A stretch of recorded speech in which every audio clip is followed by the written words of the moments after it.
So today we'll be talking a lot about paying attention to your own guidance system. We want you to understand the power of your emotions, because your emotions are literally the engine of your guidance system. The way you feel is your visceral response, your physical visceral response to your vibrational frequencies. And there are two particular patterns of thought that are evidenced by your guidance system. It is the thought of desire, and it's the thought of whatever you're thinking about now. So if you're thinking about your desire right now, you're in alignment. And the energy within you is an open current. And that feels like clarity. It feels like passion. It feels like love. It feels like appreciation. It feels ecstatic. It feels so wonderful to be focused upon something and be at the same time offering no contradictory thought. Oh, that feels good. That's the way life is supposed to feel. What doesn't feel so good, and it feels good and less good and less good and less good and less good, in other words, the degree to which you feel it has to do with the intensity with which you want it. If you hardly want anything, haven't been thinking much about what you want, you've been working really hard at being content. When people say, what do you want? You say, doesn't matter. When people say, well, where would you like to live? You say, anywhere is fine. When they say, well, how much money would you like to make? You say, whatever comes.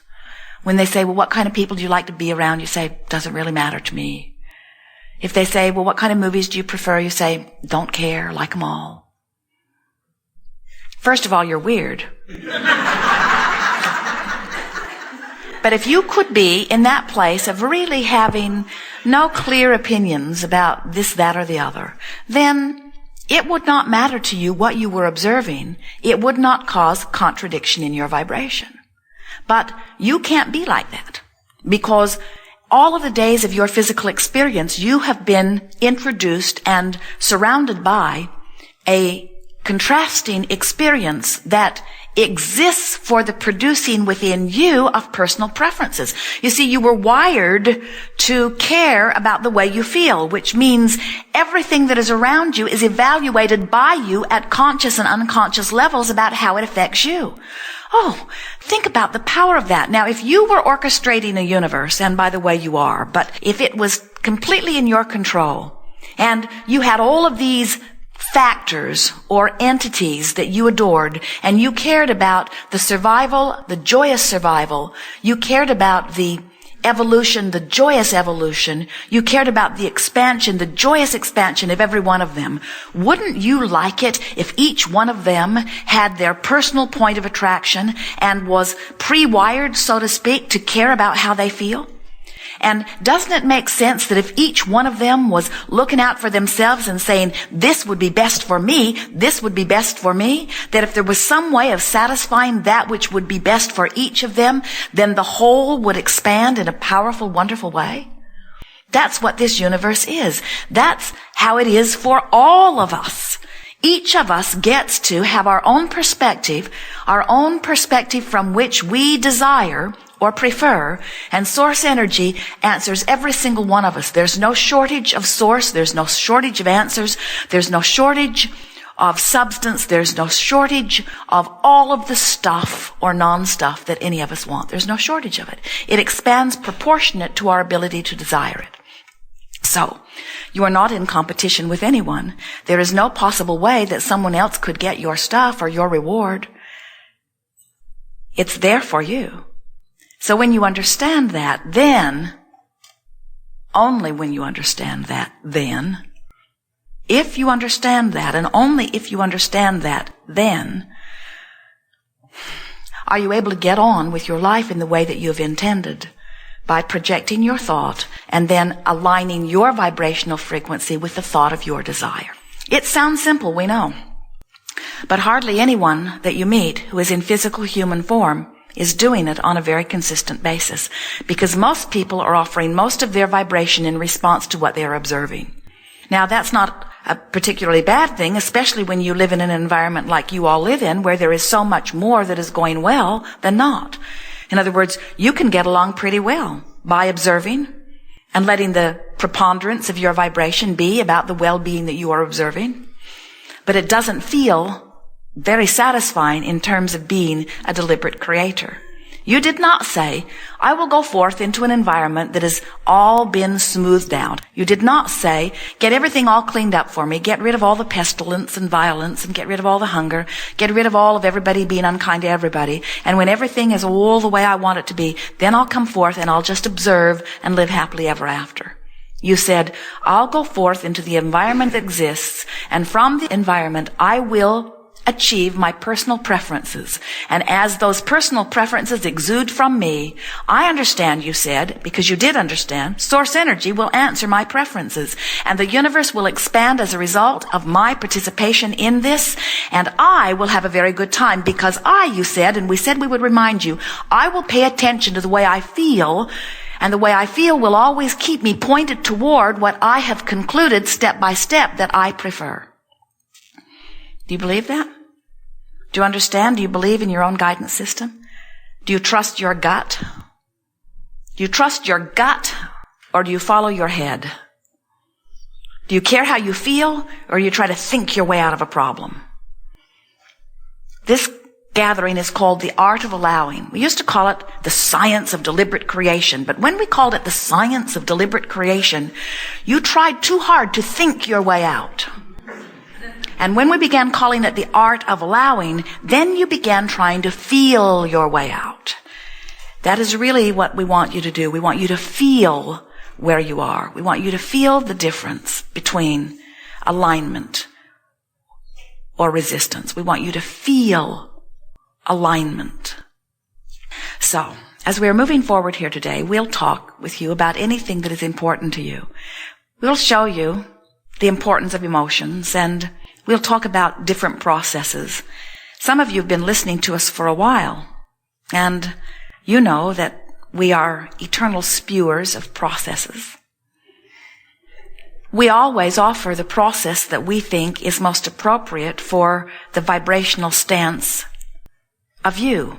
And since each of you comes with your own experience, you're not all at the same emotional place. And so a process that might be appropriate for one person may not be appropriate for another. In fact, a process that might work splendidly for you today might not be the best one for you tomorrow.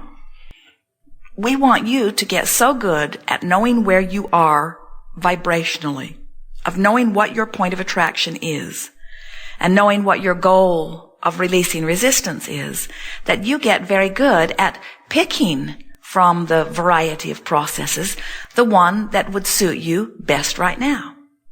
There's a range of emotions that goes all the way from empowered to disempowered. And every emotion, whether you call it fear or whether you call it joy, is something about that range from disempowered to empowered. It's something about the feeling of absolute freedom, which is who we all are, and disempowerment or bondage, which is absolutely not who we are. But there are some things that occur in your physical experience that make you feel powerless. And the more powerless you feel, the worse you feel. The more empowered you feel, the better you feel, because you are empowered creators. That's who you are. You are naturally free beings, and you know that you are beings who can be or do or have anything, who have in fact come here to be or do or have what you are choosing to be or do or have. So when something happens in your experience that makes you feel powerless, then emotions like discouragement, emotions like fear, emotions like despair or depression are good labels for the way you feel. Those are word labels that really describe feelings of utter disempowerment. So today, we're going to be talking with a lot of people, and we will choose you based upon the intensity of your desire to visit with us. And if there is opportunity and willingness from you, we will, along with those who are listening in, help you to identify where you are on this emotional meter. And then we will apply what we believe is the most effective process to help you move up the meter. Now, some of you are thinking, yes, but what's that got to do with what I've come here to talk about? Because someone who doesn't have enough money would like a plan to get more money. Someone who's in a sick body would like a plan to get to a weller body. Someone who is lonely and without a relationship would like to know how they can find their perfect partner. And what we hope that you will come to a place of understanding as we are chewing together here today is that every journey from wherever you are to wherever you want to be, whether you realize it at first or not, is really an emotional journey. In other words, rather than saying, I don't have enough money, the bill collectors are hounding me, I don't even want to answer my telephone, I am really in financial bondage, and I want to find a way to find an avenue to get more money so that I can pay my bills and have money left over so that I can do more of the things that I want to do. Instead of that action journey, what we want you to understand is that it is an emotional journey that goes more like, right here, right now, I would like to find my way from this fear of not enough money to the feeling of security of financial well-being. We want to show you how you can make the emotional journey in a matter of minutes, certainly in a matter of days. And once you make the emotional journey, the physical journey will take care of itself. But if you try to take the physical journey before you've taken the emotional journey, which means as you try to offer action before you've adjusted your vibration, law of attraction doesn't help you. You can't buck that current. So you come away from the whole exercise feeling discouraged because nothing's changing. I keep trying it and I keep trying it and I keep trying it, you say, and nothing works for me. And we say, it will work for you if you will relax and decide that you are going to let it be an emotional journey. Now, in really simple terms, what making it an emotional journey means is I'm just going to make the best of wherever I am. Anything that's bothering me, I'm going to try to soften it by making the best of it. Now, if you try to make the best of it too far from where you are, you'll just throw yourself off into the bushes. So what you want to say is, I'm reaching for the best feeling thought that I have access to. Not the best feeling thought anybody's ever thought. Not the best feeling thought I've ever thought. The best feeling thought I can find right here, right now about this.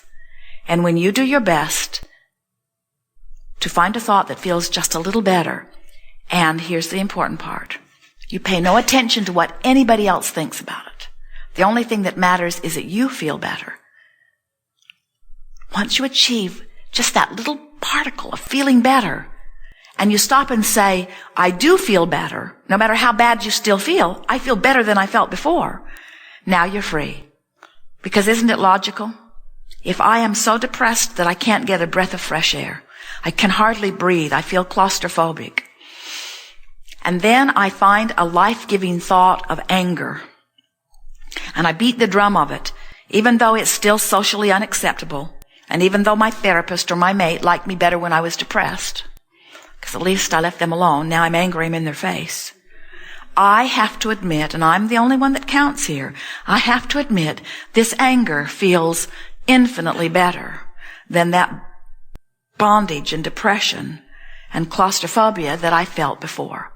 And if you stop and recognize that you do feel better, and then you say, and I chose this thought on purpose. My thoughts aren't thinking me. I deliberately reached for this angry thought, and I like this angry thought a whole lot better than this depressed thought. Now I'm back in charge. And if I still continue to follow the mantra, I'm going to reach for the best feeling thought I have access to, I might find a thought that feels even better than this angry thought. And if I still do it, I might find a thought that feels better than this thought of frustration or overwhelmment. There is relief in every thought. It's sort of hard for you to hear from your physical vantage point because it seems like there should not be much relief from a feeling of ecstasy. But we're here to tell you that there are even degrees of ecstasy. And so the operative word, the thing you can get your thoughts around is, I'm reaching for relief.